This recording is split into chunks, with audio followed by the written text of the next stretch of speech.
Ini pukul 10 waktu Indonesia Timur, pendengar, kami selanjutnya akan hadir untuk Anda di Dialog Publik. RRI Ambon 105,1 FM, Facebook dan Instagram Pro 1 RRI Ambon. Telepon 0911 311 511, WhatsApp 0821 9862 6301. Ya, pendengar, Dialog Publik pagi jelang siang hari ini bersama Ketua DPRD Kabupaten Kepulauan Tanimbar, dan selengkapnya Anda akan bersama dengan rekan saya Berce Minan Larat. Silakan rekan Berce. Baik, terima kasih Eka, dan selamat pagi menjelang siang pendengar kami jumpai Anda di Dialog Publik di pagi ini.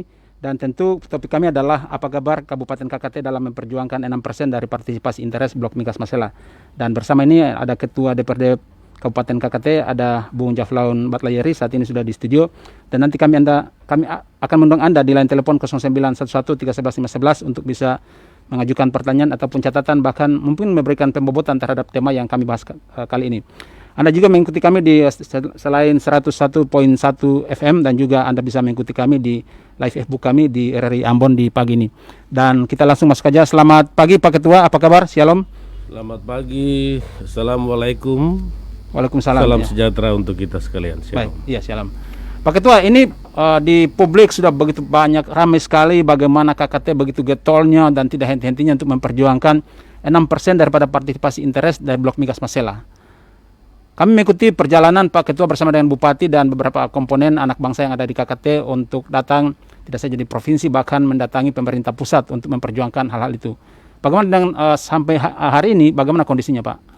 Ya, benar sekali. Kami pemerintah daerah secara kolektivitas antara eksekutif dan legislatif, kami telah melakukan proses-proses perjuangan penyampaian aspirasi masyarakat Kabupaten Kepulauan Tanimbar, dan mulai dari provinsi hingga sampai ke pusat, dan alhamdulillah, puji Tuhan, kami sampai di pusat mendapat respon yang positif dari berbagai kementerian yang memiliki kompetensi dalam menangani hal yang dimaksud soal Blok Masela ini. Dan di sana sesuai dengan tuntutan kita, bagaimana Tanimbar dijadikan sebagai daerah penghasil, dan bagaimana Tanimbar mendapat partisipasi juga untuk mendapat pembagian dari PAI 10% yang telah diberikan oleh pemerintah pusat. Ini telah kita sampaikan di pemerintah pusat, dan perkembangan sampai saat ini khusus untuk PAI sudah ada dalam proses pembagian nominal, yang di dalamnya itu terhitung yang sangat diutamakan adalah provinsi, Kepulauan Tanimbar dan Maluku Barat Daya. Ini telah direspon.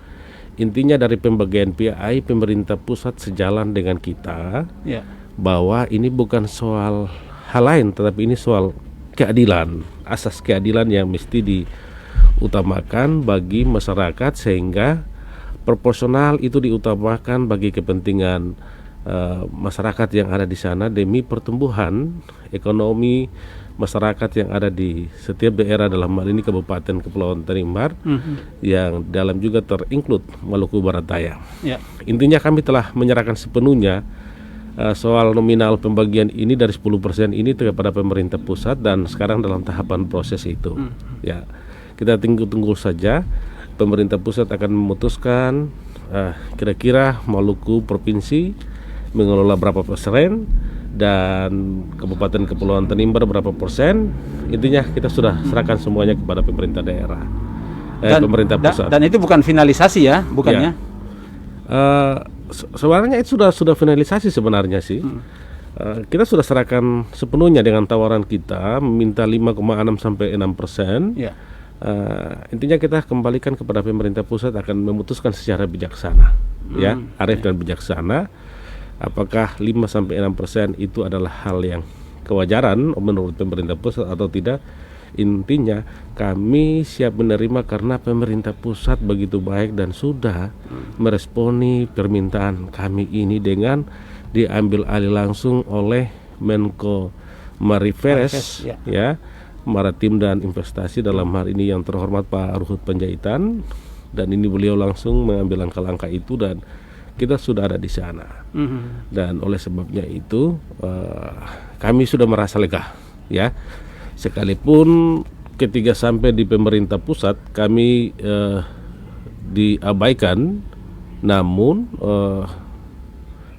sampai di pemerintah provinsi dan DPRD provinsi kesannya kami diabaikan, tetapi ternyata Tuhan itu baik. Begitu sampai pemerintah pusat tidak lama kita langsung ditanggapi dan diberikan respon ya. Dan ini luar biasa. Dan langkah pertama langsung kita duduk bersama lewat rapat virtual, saya sendiri dengan Pak Bupati langsung mendampingi Menko, dan kita rapat virtual bersama dengan Pak Bupati dan Menko itu di ruangan Pak Menko. Di ruangan Pak Menko ya. Di ruangan Pak Menko, lalu dihadiri juga dengan Menteri SDM, SKK Migas, Impex, termasuk Gubernur Maluku di dalamnya.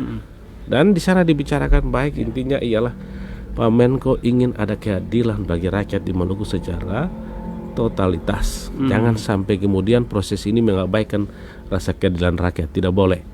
Dan puji Tuhan itu ditindaklanjuti, serta kita juga membicarakan tentang konsekuensi dari Polda onshore ini di Permen 37 belum mengakomodasi. Yang pertama ialah BUMD itu tidak ditegaskan dalam pasal-pasal Permen 37 itu sendiri. Jadi kalau BUMD ini bukan saja BUMD Maluku Energi milik provinsi atau BUMD milik kabupaten kota, Pak Kabupaten KKT gitu ya. Intinya ialah gubernur diberikan wewenang mengkoordinasikan dengan bupati dan wali kota untuk membentuk BUMD. Tapi BUMD ini kan tidak disebut sama sekali dari pasal 2 hingga pasal 17, tidak disebutkan di situ adalah ini apakah ini BUMD provinsi ataukah BUMD kabupaten kota ya. Sehingga celah itulah yang kita ambil sebagai dasar untuk membicarakan ini secara jelas. Sehingga pembicaraan tahap pertama kita dengan Pak Menko, ya suruh direvisi ini BUMD-nya yang mana yang jelas ya. Dan kita sudah tawarkan pikiran-pikiran, termasuk itu pasal-pasal yang terkait dengan BUMD kabupaten provinsi dan kabupaten kota secara jelas harus dituangkan di dalam itu sesuai dengan peraturan pemerintah nomor 3 pasal 34 ayat 1, dan penjelasannya menerangkan bahwa wilayah yang berhak mendapatkan PI itu adalah wilayah yang lapangan administrasinya dilaksanakan di situ. Ya, di situ. Sehingga itu dasar itulah Tanimbar memiliki peluang untuk pertama mendapat pengelola PI. Lalu berikut ialah Tanimbar mungkin saja juga bisa ditetapkan sebagai daerah penghasil. Kendati pun wilayah terdampak ya. Ya, wilayah penghasil intinya kita usulkan kepada pusat wilayah penghasil nanti dalam kajian yuridis sosiologi atau aspek filosofisnya, apakah ini dia penghasil ataukah terdampak ataukah pengelola, kami kembalikan. Yang penting ada kategori khusus kepada Maluku, dalam hal ini Kabupaten Kepulauan Tanimbar. Sebab ya saya tahu kita ialah pola onshore ini sama saja dengan pola pelaksanaannya sama dengan daerah-daerah penghasil. Ya. Pak Ketua, kita lanjut. Tadi di awal perjumpaan kita Pak Ketua mengatakan bahwa pemerintah pusat sangat responsif ya. Nah, bagaimana dengan pemerintah daerah Provinsi Maluku, apakah responsif atau tidak? Karena saya melihat mengikuti perjalanan gubernur tidak menerima tetapi diserahkan kepada Pak Sekda. Ya itulah sebenarnya harapan kami kemarin ke Pemprov, baik DPRD provinsi maupun DPR maupun pemerintah provinsi. Kita ingin datang jadikan provinsi sebagai salah satu orang tua kita yang ada di provinsi untuk bagaimana melihat kita di kabupaten. Namun harapan itu ternyata sirna, tapi kami tetap berterima kasih lah, walaupun DPR dengan alibi mengkajinya, walaupun dengan alibinya Pemprov oleh Sekda nanti dibicarakan dengan gubernur, sampai saat ini tidak ada follow up. Ya, kita sudah minta pamit secara jelas bahwa kita akan nanti ke pemerintah pusat kalau tidak disikapi seperti ini, dan kalau pusat mengetahui bahwa di Maluku itu ada problem perbedaan soal ini, ya jangan salahkan siapa-siapa. Karena kami sudah datang ketuk pintu baik-baik, kami sudah diterima, kami sudah menyampaikan isi hati yang sebenarnya di situ.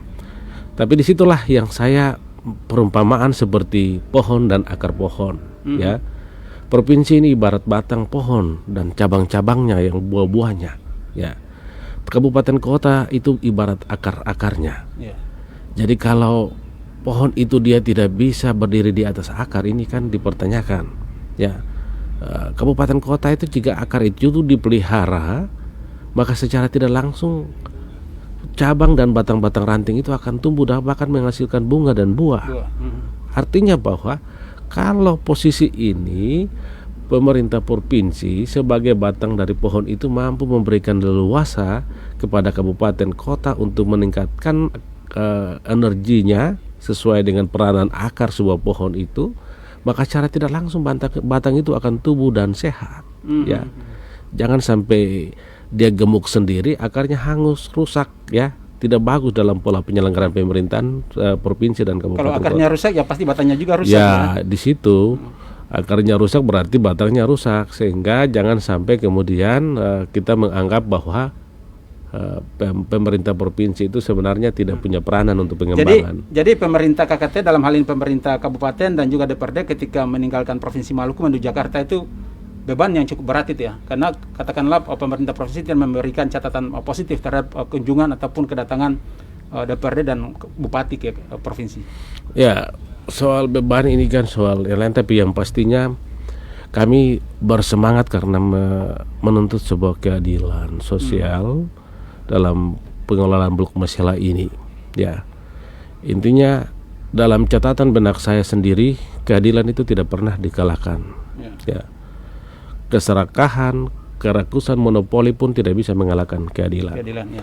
Olehnya itu kami sudah memikirkan jika provinsi demikian, maka kita akan tindakan jumlah posisi, dan kami penuh percaya diri bahwa ini akan ditindaklanjuti, apalagi pemerintahan ini di bawah pimpinan Pak Jokowi yang luar biasa memperhatikan masyarakat kecil, dan Pak Menko, Pak Ruhut Panjaitan sendiri adalah pemerintahan yang seorang sosok jenderal yang mampu menaungi masyarakat. Semboyannya itu tidak pernah hilang sejak mulai perwira hingga jadi pensiunan, bahkan jadi menteri. Semboyan untuk menjadi rakyat sebagai pengayom itu adalah hal yang mutlak, dan itu ditunjukkan. Keprihakannya beliau tidak memilih siapa-siapa, gubernur, bupati, tidak. Mereka ini rakyat, semua harus hidup di sini. Tidak boleh ribut-ribut karena ketidakadilan. Jadi Pak Ketua bersama Pak Bupati sangat optimistis. Kami sudah bukan lagi optimistis, ya, sudah hasilnya sudah ada nanti di situ. Ya, walaupun belum finalisasi, ya, untuk pembagian porsi berapa persen ketika 10% itu untuk KKT. Intinya ialah ini sudah ada agenda pembagian. Nah, sekarang kan lagi dinegosiasikan oleh pemerintah pusat. Kira-kira provinsi kelola berapa, Tanimbar kelola berapa, termasuk MBD sebagai daerah terdampak langsung, ya, itu kelola berapa. Ini sudah tahap agendanya. Jadi kami hanya tinggal lagi menunggu, ya, kebijaksanaan dari pada pemerintah pusat itu sudah ditindaklanjuti. Bagaimana kalau pada saat nanti pembagian itu tidak memenuhi keinginan dari Pemda KKT? Intinya kita sudah serahkan semuanya kepada pemerintah pusat. Artinya tujuan kita yang semula disurati oleh pemerintah provinsi bahwa kita permintaan tidak relevan, dalam arti tidak tolak, tidak sesuai dengan yuridis, Permen 37. Tapi hari ini kan pemerintah pusat sudah menjawab setuju untuk dibagikan semua, ya, setuju untuk dibagikan. Jadi kami sudah menyerahkan seluruhnya. Nanti apakah itu dibagi 3-3-1 ataukah 2-4-2, itu silakan, ya, di situ.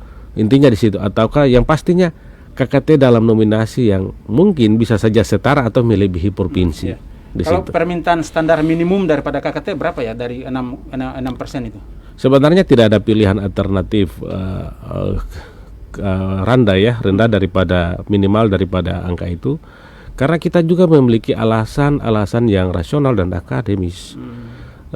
Kita sudah lakukan kajian dan memang hitungan 6% itu adalah hal yang wajar. Saya mulai pertama Bung Barce, mari kita hitung dan kalkulasi ketiga laut kita dari ujung Selaru sampai di Yamdena, dalam hal ini daratan Tanimbar, Pulau Nustual.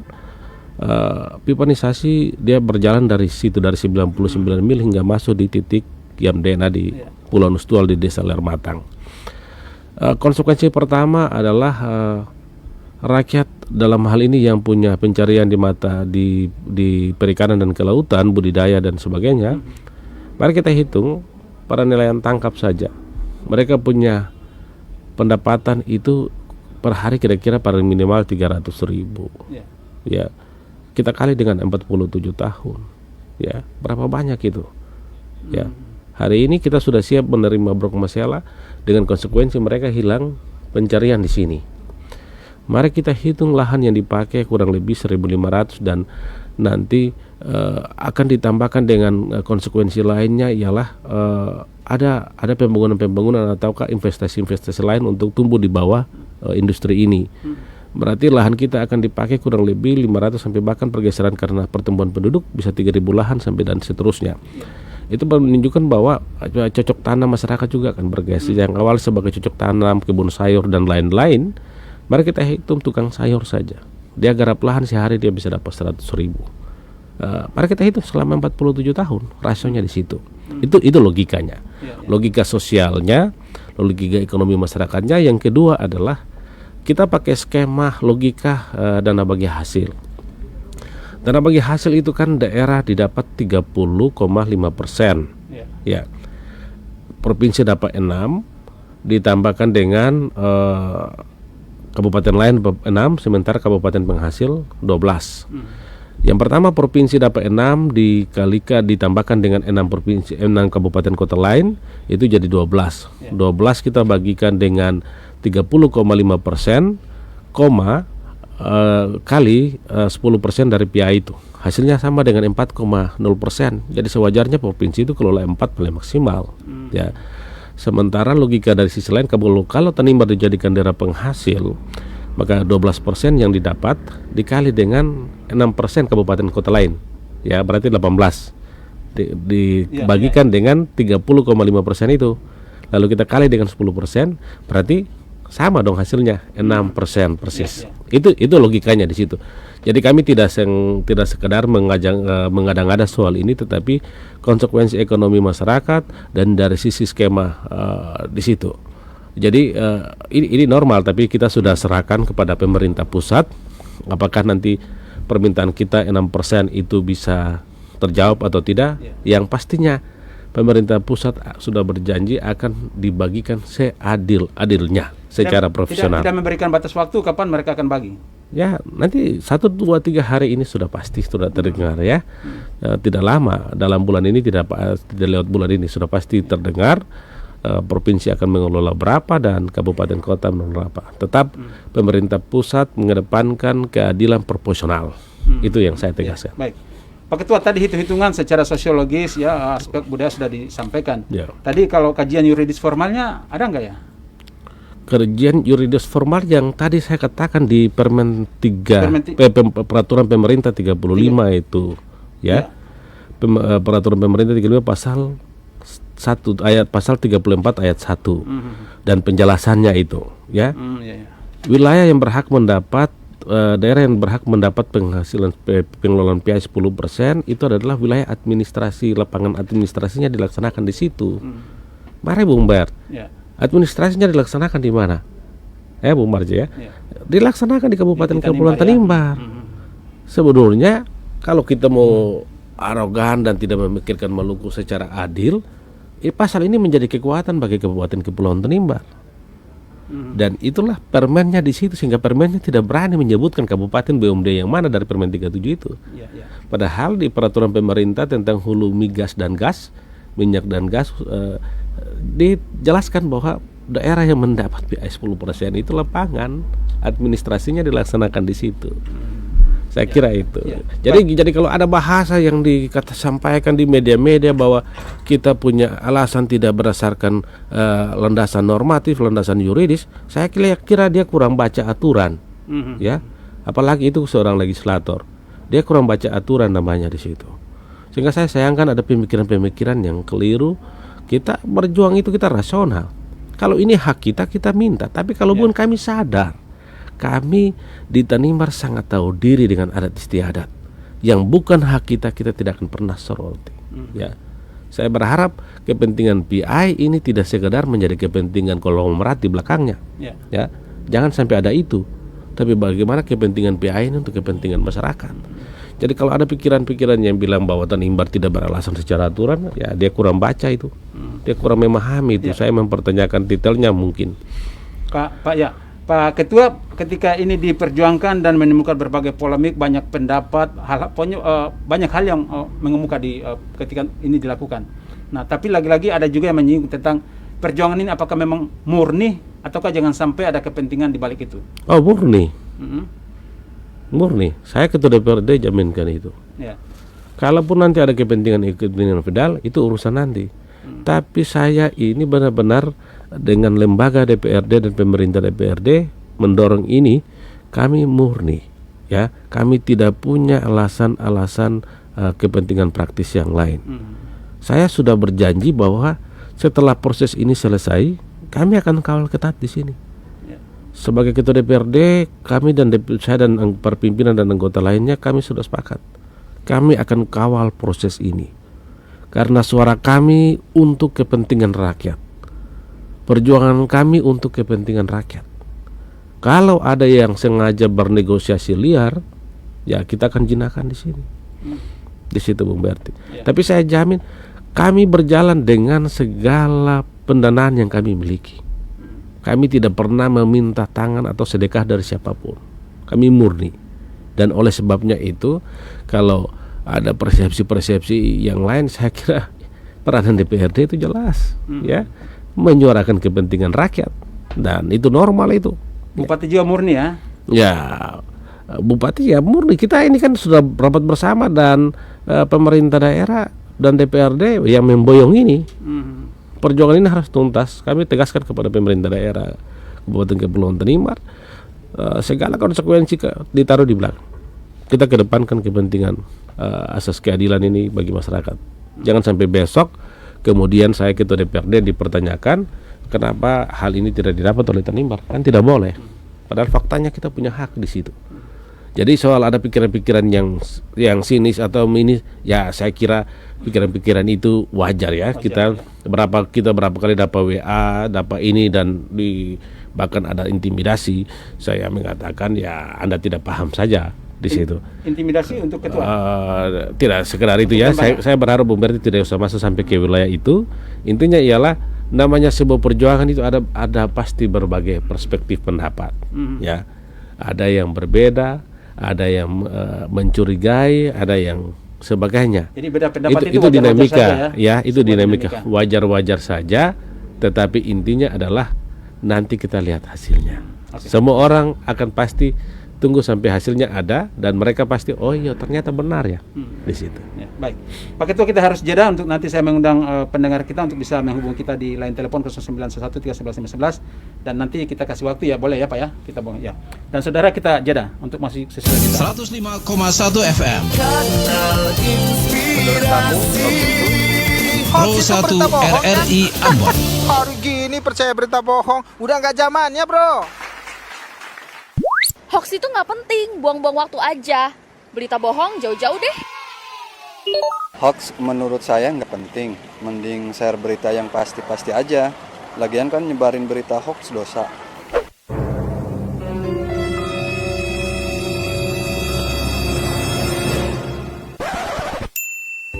Nah, buat kamu, jangan asal share atau menyebarkan berita hoax ya. Baca dengan teliti, lalu klarifikasi kebenaran berita, biar nggak jadi korban.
RRI Radio Tanggap Bencana.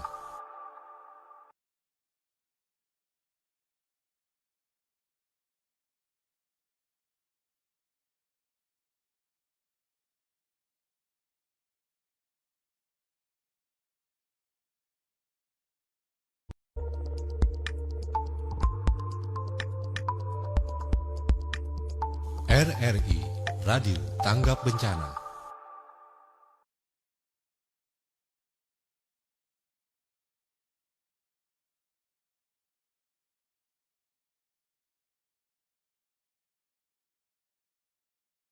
Masih bersama dengan Anda dan kami bersama dengan Ketua DPRD selaku narasumber kami di saat ini untuk dialog publik di saat ini. Apa kabar Kabupaten KKT dalam memperjuangkan 6% dari partisipasi interes, 10% blok migas Masela. Masih bersama dengan Ketua DPRD Maluku, Ketua DPRD KKT maksud kami, mohon maaf, ada Bung Yaflaun Batlayeri di studio. Dan saya menggunakan Anda di line telepon 0911 311 11. Saat ini saya buka bagi Anda 0911 311 11 bagi Anda untuk Anda bisa mengajukan pertanyaan ataupun catatan, bahkan bisa Anda memberikan pembobotan terhadap topik yang kami bahas tadi ini. Pak Ketua, kita sambil nanti menunggu mungkin ada penelpon yang masuk nanti jawab. Penelpon yang pertama. Halo, selamat pagi. Halo, selamat pagi. Selamat pagi, Bung Dede kah? Bung Berce. Oh, Bung Berce, iya. Ya. Selamat pagi, Bung Berce. Iya, pagi, ya. Dengan Bapak siapa di mana, Pak? Ini dengan Bapak Agus di Serwawan. Pak Agus di Serwawan, silakan. Ya. Bapak Ketua yang kita hormati. Ya, makasih. Saya ini berdarah MBD. Ya. Tapi juga saya mencucurkan darah dan keringat di Kabupaten Somlaki. Ya. Ya, artinya dua kabupaten ini, satu kabupaten tempat saya melayani, satu kabupaten ini itu darah dari sana. Ya. Jadi saya dengar tadi penjelasan Bapak itu, saya berdoa, berjuang terus Bapak. Ya. Ya, sebab manusia ini punya kehidupan itu bukan ditentukan oleh siapa, tapi Tuhan Allah yang menentukan. Amin, amin. Ya, ya. Nah, mereka yang menghuni daerah itu, Tuhan Allah sudah kasih itu berkat di situ, lautan, daratan, angkasa di situ. Ya. Nah, kita berterima kasih bahwa kita punya pemerintah yang bijaksana. Kita punya aturan-aturan yang memang mengikat kita. Ya. Dan aturan-aturan itu mudah-mudahan tidak disalahgunakan. Ya. Jadi Pak, saya doakan Bapak punya perjuangan itu. Dan barang siapa yang tidak mendukung ini berarti dia menjadi orang yang mungkar itu. Ya. Nah, orang yang sepakat dengan orang-orang yang nakal dan yang jahat. Ya. Saya setuju bahwa pembagian-pembagian itu mungkin saya tidak ahli di situ dengan sumber-sumber hukumnya, tapi saya yakin bahwa pembagian itu harus mencerminkan social justice itu, keadilan sosial bagi seluruh rakyat Indonesia, khusus di sini Kabupaten Maluku Tenggara dan Kabupaten Maluku Barat Daya. Bapak Ketua, saya doakan sini. Makasih. Saya sekarang usia 79 tahun, Pak. Oh, ya. Udah pensiun. Baik. Terima kasih Bapak Ketua. Pak Agus, sebatas itu atau ada pertanyaan yang diajukan? Apa semacam memberikan topangan doa saja, Pak Ketua? Ya. Sebatas itu atau ada pertanyaan yang lain? Silakan.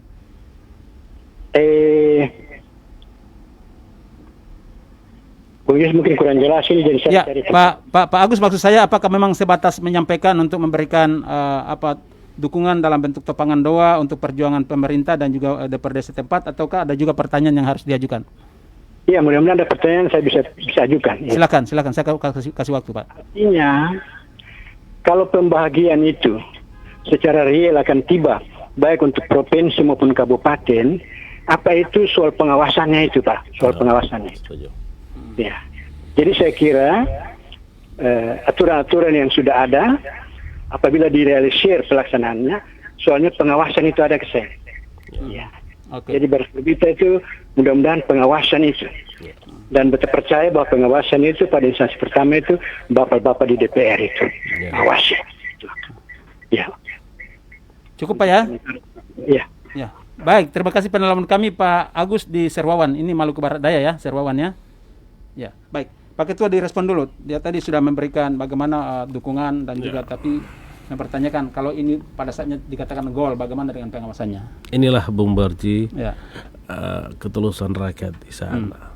Rakyat semua memimpikan tentang keadilan proporsional ini.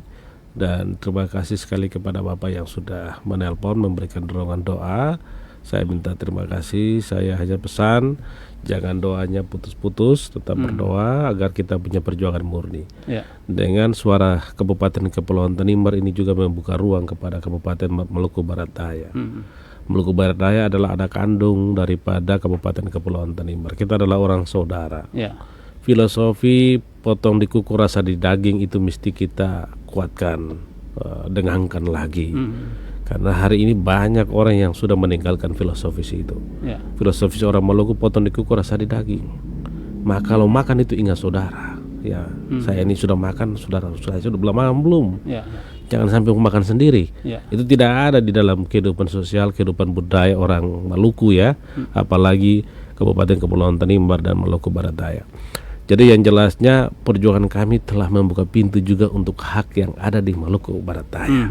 Ini sangat luar biasa dan kita sudah menunggu saja 3 ini akan dibagi seperti apa. Yang pastinya seperti apa, pasti saya yakin MBD juga mendapat bagian di sini.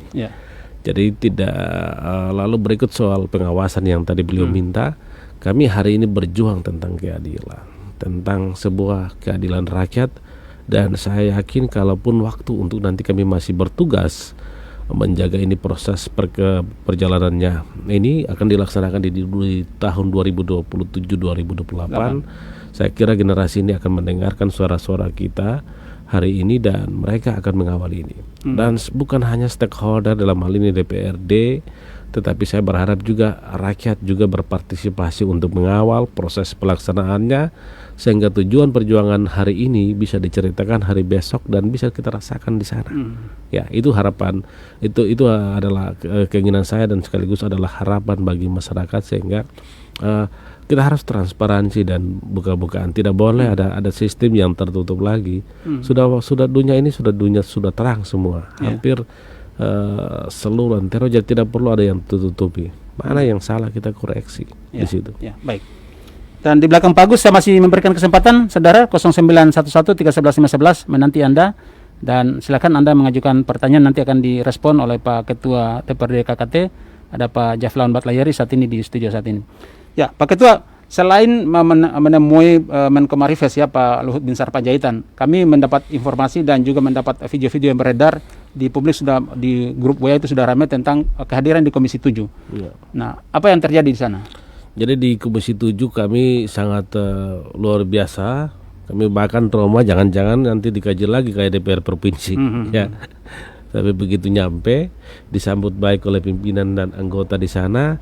Mereka membuka ruang dialog soal substansi ini ya untuk membicarakannya. Bahkan di sharing di sana dan kita DPRD sendiri dan pemerintah daerah mengusulkan 2 hal soal Permen 37 yang mesti direkomendasikan kepada Menteri SDM untuk sekiranya direvisikan sesuai dengan paradigma industri saat ini. Dan yang kedua ialah berkenan Komisi 7 menetapkan daerah Kabupaten Kepulauan Tanimbar sebagai daerah penghasil. Dan puji Tuhan saya harus sampaikan secara jelas bahwa sudah keluar risalah DPRD dalam waktu dekat. DPR RI akan sepakat untuk menindaklanjuti bahwa harus segera menetapkan Kepulauan Tanimbar sebagai daerah penghasil dengan mitra terkait. Otomatis melibatkan fraksi-fraksi itu ya? Ini di tingkat komisi, ini balet komisi di tingkat ini karena menetapkan ke sebuah daerah itu hanya dengan regulasi keputusan menteri. Ya, sehingga dengan itu Pak Ketua Komisi 7 yang memimpin langsung, habis itu Pak dilanjuti oleh Pak Bambang sebagai Wakil Ketua Komisi 7. Beliau segera secepatnya untuk mintakan Menteri segera menetapkan Kepulauan Tanimbar untuk jadi daerah penghasil. Saya kira ini sebuah prestasi yang baik. Sebenarnya keinginan kami sudah pernah usulkan daerah penghasil ini mesti kita dorong sama-sama dengan provinsi. Dengan pemerintah pusat memberikan PI 10%, itu dengan demikian ada rasa pengakuan di sana. Terselip rasa pengakuan di sana. Dan olehnya itu sebenarnya kita kemarin saya ketemu Pak Sekda dan dengan Pak Bupati, kita dialog di ruangan beliau Pak Sekda, dan saya bilang Pak, selain itu mungkin kita juga bicara dan dorong ini sebagai daerah penghasil. Namun tidak digubris, tapi hari ini sudah digubris oleh pemerintah pusat dalam hal ini DPR RI maupun Menko Marifest Ya, ini dalam proses semua. Intinya mereka sangat menyemangati bahwa yakin kalian akan jadi daerah penghasil di sana. Saya sangat berterima kasih kepada Pak Bambang, Pak Ketua Komisi, dan Ibu Mercy Barens, anak Maluku yang luar biasa ingin melihat Maluku ini dengan baik. Beliau tetap merasakan bahwa sekalipun beliau bukan dari Tanimbar, tapi beliau ada anak Maluku, ialah filosofi potong kuku rasa di daging itu yang beliau utamakan. Jadi ini apapun yang terjadi, saya yakinnya dengan usulan daerah penghasil ini atau nanti diterjemahkan menjadi daerah pendampak atau ke daerah pengelola, kami serahkan itu kepada pemerintah pusat. Intinya ada hal khusus terkait dengan justifikasi terhadap pengelolaan onshore di Kabupaten Kepulauan. Kalau katakanlah Kapmen itu direvisi berarti satu Indonesia itu, Pak? Ya, satu Indonesia, karena ada peristiwa yang sama, Bung Barce. Di Aceh juga ada pengelolaan secara onshore, ya. Mereka juga lagi nuntut juga di kementerian, dan itu kita ketemu di sana. Dan justru itu memang pakar dari Ma'ali Menko juga minta untuk harus sesuaikan dengan paradigma saat ini, ya. Jadi ini lagi dikaji oleh para kementerian teknis untuk bagaimana menyerap ini. Saya kira Permen 37 jangan sampai isunya berkembang seolah-olah Permen 37 untuk Tanimbar, tidak. Tanimbar, iya. Kita intinya ialah kita mengusulkan ini ada paradigma baru nih. Dari offshore ada juga onshore. Kalau kita telah baik-baik satu persatu bahwa Permen 37 ini hanya mengakomodirkan kepentingan offshore saja, tapi onshore-nya tidak ada di situ. Nah, itu jangan sampai salah tafsir lagi lalu bilang BMD ini milik pribadi, milik siapa gitu. Nah, tidak jelas juga ya. Jadi ada dua hal di sana di Permen 37. Pertama, tidak ada satu klausul pasal ayat apapun yang menerangkan tentang hak BMD yang diberikan itu adalah BMD kabupaten kota, itu yang sudah diakui secara jelas. Yang kedua ialah soal onshore juga kita tambahkan untuk bisa dibicarakan sehingga dari permen ini bisa melahirkan daerah-daerah pengelola atau daerah-daerah dampak bahkan daerah penghasil. Saya kira itu. Baik, Pak Ketua, saya ingin tanyakan satu hal. Kenapa Pemda KKT bersama dengan DPRD begitu getol untuk memperjuangkan partisipasi interest dan bisa mendapatkan 6%? Itu kan masih jauh, masih lama. Kenapa 11 turunan yang lainnya tidak diperjuangkan, tidak diperhatikan? Karena ketika Blok Migas ini beroperasi, masyarakat sudah langsung menikmati dibandingkan dengan PI. Jadi kita sebenarnya kita ini serahkan seluruh ke provinsi sebagai pelaksana desentralisasi pemerintahan pusat di daerah. Kami serahkan sepenuhnya, tapi dengan menuntutnya surat pemerintah provinsi yang mengatakan kesannya menolak ini dan tidak sesuai dengan regulasi. Nah, itu yang kami merasa ketidakadilannya di situ. Jadi hal ini telah kita tuntaskan, bahkan kita sekali mendayung ini ada beberapa hal yang kita sampaikan, ya. Jadi bukan hanya PI tapi penghasilan daerah penghasil, sehingga sebenarnya yang paling penting adalah daerah penghasil ini supaya ini juga daerah-daerah lain merasakan di Maluku. Kalau dengan gubernur maupun DPRD provinsi setuju kita usul Tanimbar sebagai daerah penghasil, sudah tentu duit ini akan lebih banyak. PI ini hal kecil bagi saya. Ya, justru saya ajak pemerintah provinsi kemarin dalam ketemu dengan Pak Sekda. Kalau ini kabupaten penghasil mendapat 2%, kabupaten kota lain mendapat 6%, ya, dan provinsi mengelola 6%. Ini kan lebih bagus sebenarnya ruang untuk peningkatan pertumbuhan ekonomi, lebih bagus, dan peningkatan kesejahteraannya nanti lebih mudah karena dana yang begini besar bisa masuk dan untuk kepentingan masyarakat kan baik.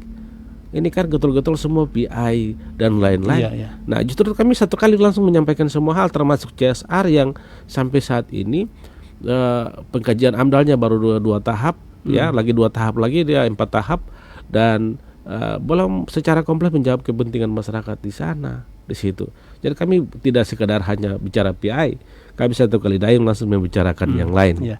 Karena saya mempelajari di situ ada 11 turunan yang akan dinikmati langsung oleh masyarakat yang mestinya dipersiapkan oleh pemerintah kabupaten setempat. Jangan sampai begitu fokus untuk PI 10%, lalu lagi-lagi 11 turunan itu tidak menjadi perhatian. Jadi memang ada multiplier efek yang nanti kita dapat di sana dengan 11 turunan itu, tetapi 3 mesti diketahui Bung Barce, 3 hal besar anggaran yang mesti dikejar dulu, ya. 1 PI, 2 CSR, dan 3 DBH. Dana bagi hasil PI. Ya, 3 ini sumber 3 anggaran yang paling pasti, ya.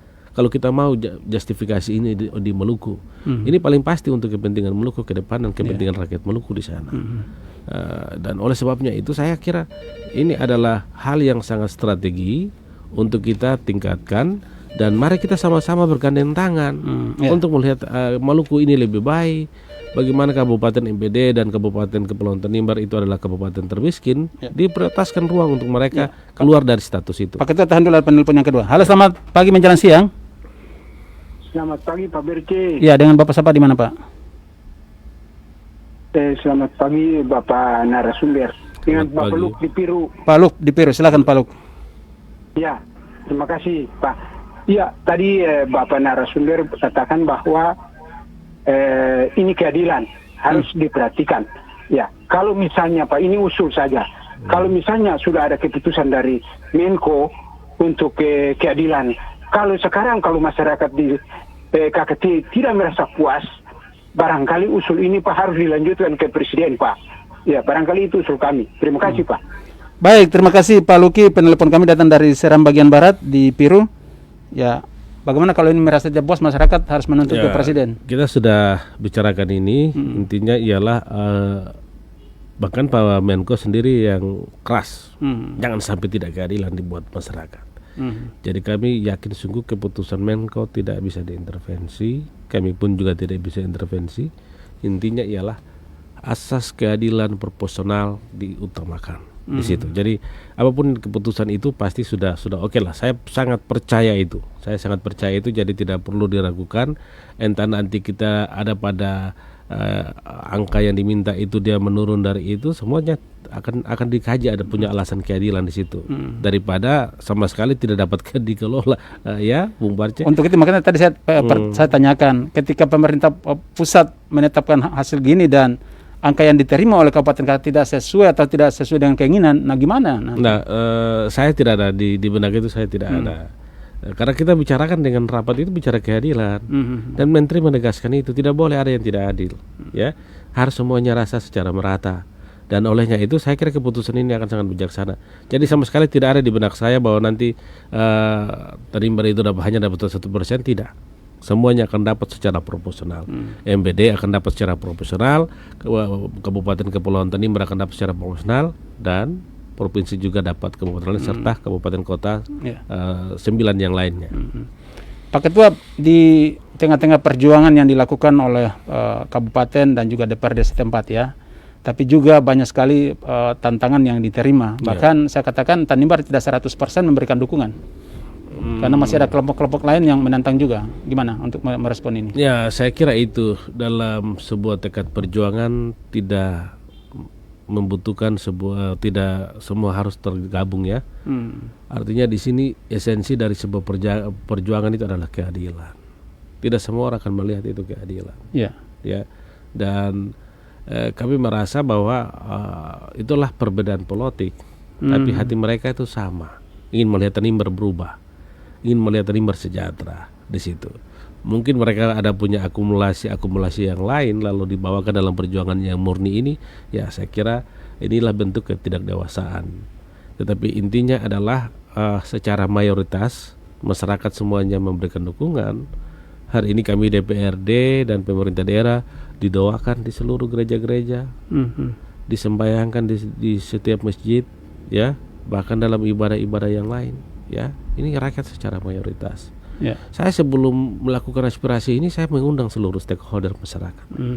Saya lakukan paripurna besar, dan itu baru pernah terjadi di Kabupaten Tanimbar. Mengundang seluruh tokoh adat, tokoh perempuan, kepala-kepala desa, kepala-kepala adat. Kita bicarakan ini dan mereka memberikan dorongan sesuai dengan tuntutan itu. Jadi kalaupun ada satu yang dua yang berbeda, jangan dijudge bahwa dia representasi. Saya ini ketua DPR untuk rakyat Kepulauan Tanimbar di situ. Yang saya lakukan adalah sangat positif, dan kalaupun ada hal-hal yang lain mereka adalah ya segelintir orang biasa. Dinamika perjuangan itu tak semua dapat dukungan. Ya contoh kita datang provinsi abaikan itu biasa itu, ya itu biasa. Akhirnya kita tetap berjuang di situ. Jadi saya sama sekali tidak terganggu dan terusik. Satu saatnya ialah mereka akan mengerti. Ternyata apa yang kemarin Pak Ketua DPRD dan teman-teman lakukan itu adalah hal yang benar. Hari ini kita sudah bisa makan roti, tidak lagi makan pisang. Pasti satu saat mereka akan menyampaikan itu. Ya baik, Pak Ketua, saya ingin menanyakan beberapa hal kepada Pak Ketua ketika ini dilakukan dengan baik ya, katakanlah nanti waktunya ini jadi goal. Nah, pasti berdampak kepada tingkat pengangguran di sana, angka kemiskinan di sana, dan pasti pendapatan masyarakat naik. Apakah DPRD sudah mendapatkan data-data ini dalam hitungan-hitungan kasarnya? Jadi kami sudah memproteksi dan memprediksi setiap masalah yang terjadi, dan dalam tahun ini kami sudah melakukan itu. Saya kira ini sudah pernah diwawancarai, makanya DPRD sudah mencetuskan persiapan pembahasan perda tenaga kerja lokal. Ini telah kita ada dalam keputusan Prolegda tahun ini. Dan berikut kita sudah memprediksi juga bahwa nanti ada masalah terkait dengan masalah pertanahan. Ya, tanah-tanah dati, tanah-tanah adat mesti DPRD melakukan proteksi. Dan ini sudah ada, begitupun soal kependudukan yang nanti bisa saja tidak teratur. Dan oleh sebabnya itu DPRD juga sudah lakukan proteksi ini di dalam Prolegda keputusan program legislasi daerah. Itu kita sudah tinggal lanjuti ya. Jadi kami tidak hanya ribut, tapi kami sudah menyiapkan itu semua, bahkan sampai pada pengembangan pemekaran desa dan kecamatan ini telah kita siapkan dalam tahun ini. Kalau tidak ada masalah, tidak ada hal yang lain, saya kira bulan Juni ini berbagai fondasi-fondasi regulasi lokal itu telah kita siapkan. Kita sudah memikirkan itu semua, termasuk perlindungan adat dan budaya kita sudah lakukan dalam proses pengkajian naskah akademik, dan ini akan tidak waktu lama. Dalam tahun ini paling terlambat semua sudah. Kalau tahun ini target sebagai pimpinan DPRD, sebagai ketua DPRD, berapa perda yang bisa dihasilkan untuk bisa memproteksi ini? Tahun ini kita sudah targetnya ada 10 ramperda. 10 ramperda yang harus disahkan. Khusus untuk memproteksi ini. Dan mungkin saja di tengah tahun ketiga perjuangan ini berhasil daerah Tanimbar bisa diakui sebagai daerah penghasil, maka kita akan buat perda tentang DBH. Ini akan kita laksanakan. Dan kita lihat perkembangan sikap dari pemerintah pusat. Jika kemudian Tanimbar dijadikan sebagai daerah penghasil, maka di tengah tahun ini kita akan usulkan tentang perda DBH. Ya, itu yang nanti akan kita puskan. Berarti 11 perda ya? Bisa 11, bahkan bisa sampai 15 ya, merampera. Tapi hari ini kita yang sudah ditargetkan dalam tahun ini maksimal itu 10 ramperda, dan ini sudah kita lakukan ya. Kita sudah lakukan, kita tinggal balik ini dalam bulan agenda masuk bulan Mei dan Juni itu dalam tahapan pembahasan. Berarti ketuk palunya kapan itu ya? Paling terlambat bulan Agustus. Yang jelas nanti kita lihat perkembangan. Saya tidak bisa menjustifikasi waktu pembahasan karena ini akan dikaji secara baik oleh pimpinan dan anggota, dan kita akan lihat. Tapi yang jelasnya tahun ini tidak lama. Tahun ini sudah ada di situ.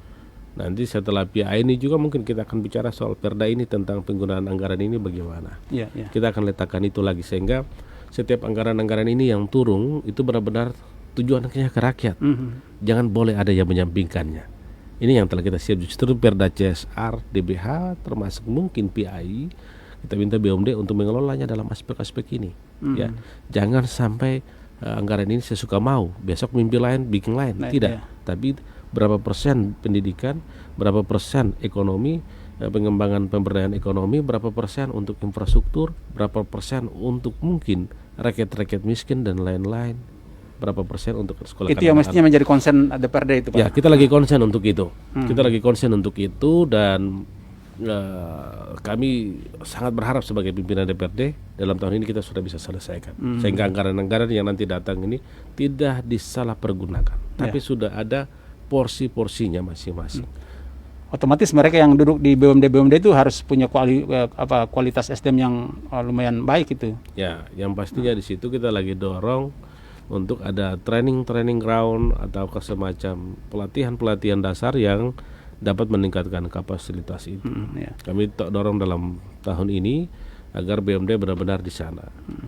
Kalau saat ini angka kemiskinan di KKT berapa persen Pak Ketua? Angka kemiskinan itu berkisar kalau data statistik saat ini 20 sekian ya. 22 ya? Ya, dia masih 20 sekian. Saya sebab di provinsi 18 ya. Ya, kita masih 20 sekian. angka kemiskinan itu yang mesti kita kejar sehingga kita benar-benar konsentrasi terhadap pengembangan ekonomi masyarakat di sana. Kalau perjuangan ini dikatakan gol bisa dapat berdampak berapa persen itu dari angka 22% itu? Kalau kita belajar dari Bojonegoro di Cepu di 2006 sampai 2008 itu dia adalah kabupaten termiskin di Jawa Timur, se-Jawa Timur itu, ketika proses persiapan eksploitasi dan proses pelaksanaan eksploitasi di 2016 dia naik sampai 2008 dia sampai peringkat ketiga. Kemudian di 2016 dia sudah naik sampai pada peringkat pertama terkaya, ya. Jadi dari kami prediksikan jika proses ini berjalan maka rata-rata tahun itu ialah kita akan meningkat, pendapatan kita akan meningkat dan per kapita masyarakat akan semakin muncul, dan saya kira 20% ini dalam 1 tahun kita turunkan sampai mungkin jadi 6-3%, ya, di situ. Itu penurunan yang cukup drastis itu ya? Cukup drastis karena kalau dibandingkan Bojonegoro dengan Kabupaten Kepulauan Tanimbar, kuantitas penduduknya lebih banyak Bojonegoro. Kita sedikit saja, kita hanya 30 ribu 2 sekian kemiskinan. Sesuai dengan data statistik, ya. Sementara di Bojonegoro 100 lebih, ya. Mereka dalam 2 tahun selesaikan itu. Nah, pasti Tanimbar dalam 1 tahun penuh udah bisa. Dan tugas tanggung jawab DPRD juga bagaimana untuk menyiapkan masyarakat lebih matang lagi sehingga bisa menyambut ini, jangan sampai mereka jadi penonton takutnya. Ini dengan perjuangan ini membuka kacamata kita semua, kacamata hati, agar benar-benar ketika hak-hak ini akan datang, semua orang bisa memandang ini untuk kepentingan rakyat, sehingga program-program yang ada dapat benar-benar untuk kepentingan masyarakat, tidak untuk kepentingan siapa-siapa. Saya kira perjuangan ini membuka seluruh mata masyarakat agar nanti mengawasi ini. Sebagai ketua DPRD saya tetap mengajak seluruh rakyat untuk lakukan partisipasi pengawasan sama-sama, ya, agar jangan sampai kemudian ada penyalahgunaan, ada penyimpangan dan lain-lain. Tidak boleh, kami tidak bermimpi itu, ya. Saya kira saya masih muda dan saya punya prinsipnya adalah keterbukaan itu adalah kunci dari sebuah keberhasilan. Begitu, Bung Bang. Ya, baik. Pak Ketua, sayang sekali tapi waktu kita terbatas. Saya harus memberikan waktu 2 menit kepada Pak Ketua untuk menutup dialog kita, dialog publik di hari ini. Saya kasih waktu, silakan. Ya, yang pertama saya kira saya anak Maluku yang kebetulan saja lahir di Tanimbar. Prinsipnya Maluku harus membangun peradaban budaya yang lebih kuat sebagaimana yang berdasarkan silanya. Bahwa orang Maluku punya filosofis pela gandong, orang Maluku punya filosofis potong kuku rasa di daging, itu di mana? Ya, itu tetap mesti menjadi ritme kita di hari ini untuk generasi milenial hari ini, untuk jangan sampai karena zaman berkembang lalu kita mengabaikan budaya-budaya perekat kita. Kita orang saudara semua. Dan satu topang satu itu lebih baik, satu pesan satu itu lebih bagus. Kalaupun perjalanan perjuangan DPRD dan Pemda Kabupaten Bea ada menyinggung dan mungkin membuat ketersinggungan pihak lain, ya kami mohon maaf, tapi inilah mari kita lihat data real. Kami tetap membuka diri untuk kita sama-sama memegangkan tangan, baik pihak provinsi, DPRD provinsi, dan termasuk para stakeholder masyarakat baik yang ada di kota Ambon dan sekitarnya, termasuk di Kabupaten Kepulauan Tanimbar. Intinya ialah perjuangan ini untuk rakyat Maluku saja, ya, untuk semua rakyat Maluku. Orang Tanimbar adalah rakyat Maluku, orang Maluku Barat Daya adalah rakyat Maluku, kota Ambon adalah rakyat Maluku. Mari kita gandeng tangan, lalu ketong satu kasih kuat satu. Saya kira itu. Terima kasih. Baik, terima kasih sekali lagi Pak Ketua. Atas nama manajemen kami ucapkan terima kasih sudah memenuhi undangan kami untuk datang ke studio kita membahas topik ini. Sukses tetap menjadi bagian Pak Ketua bersama dengan pimpinan dan juga semua anggota DPRD dan juga pemerintah Kabupaten KKT dan masyarakat setempat. Tuhan berkati Anda. Terima kasih. Ya. Dan saudara, demikian dialog kami di dialog publik kami di pagi jelang siang ini, dan saya Berceminan Larat atas nama tim yang bertugas di pagi ini saya ucapkan selamat siang. RRI Ambon 105,1 FM, Facebook dan Instagram Pro 1 RRI Ambon. Telepon 0911 311 511, WhatsApp 0821 9862 6301.